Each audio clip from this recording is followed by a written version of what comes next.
Hello friends, welcome to ஸ்ரீஸ்டார்ஸ். இன்றைக்கி நம்ம ராகியில் எப்படி சாஃப்டாக இட்லி பண்ணுறதுன்னு பார்க்கலாம்.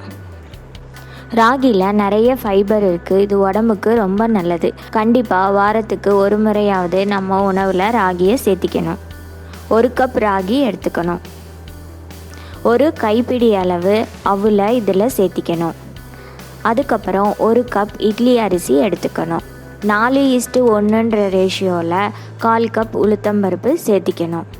ஒரு 2 ஸ்பூன் வெந்தயம் சேர்த்திக்கணும். இதை நல்லா கழுவிட்டு ஒரு 3 அல்லது 4 மணி நேரம் ஊற வைக்கணும். ராகியை நல்லா சுத்தமாக கழுவிக்கணும். அதில் மண் கல்லெல்லாம் இருக்கும். அதெல்லாம் இல்லாத மாதிரி நம்ம நல்லா அதை க்ளீன் பண்ணிக்கணும். இப்படியே ஒரு 4 மணி நேரம் அதை ஊற வச்சிடணும். ஊறினதுக்கப்புறம் அதை நல்லா நைஸாக அரைச்சிக்கணும். தேவையான அளவு உப்பு சேர்த்திக்கணும். 5 to 6 hours மாவை நல்லா புளிக்க வைக்கணும். மாவு நல்லா புளிச்சிருந்தால் தான் இட்லி நல்லா சாஃப்டாக வரும்.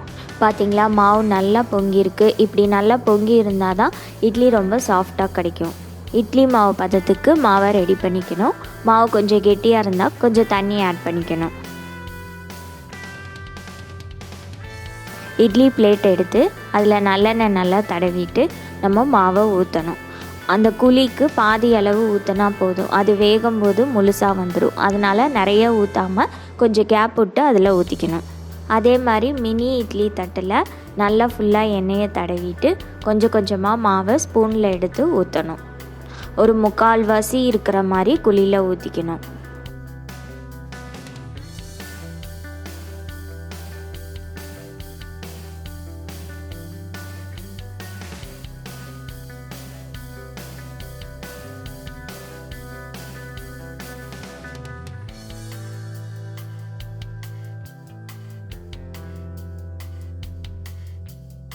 ஒரு 15 to 20 minutes நல்லா ஆவியில் வேக வைக்கணும்.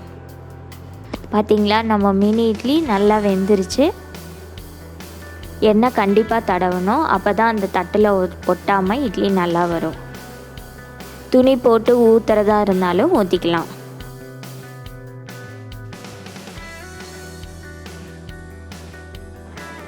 பார்த்திங்களா, இட்லி எவ்வளோ சாஃப்டாக இருக்குது. கண்டிப்பாக இதில் ஒரு 2 ஸ்பூன் வெந்தயம் கொஞ்சம் அவுல் சேர்த்துக்கிட்டா இட்லி எப்போவுமே நல்லா சாஃப்டாக இருக்கும்.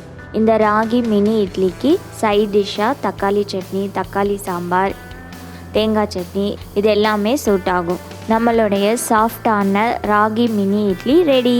சுவைக்கலாம் வாங்க. இந்த மாதிரி ஹெல்த்தியான ரெசிபீஸை தெரிஞ்சுக்கணுன்னா மறக்காமல் நம்ம சேனலை சப்ஸ்கிரைப் பண்ணுங்கள். இந்த வீடியோ உங்களுக்கு பிடிச்சிருந்ததுன்னா உங்கள் ஃப்ரெண்ட்ஸுக்கு, ரிலேட்டிவ்ஸ்க்கு எல்லாத்துக்கும் ஷேர் பண்ணுங்கள்.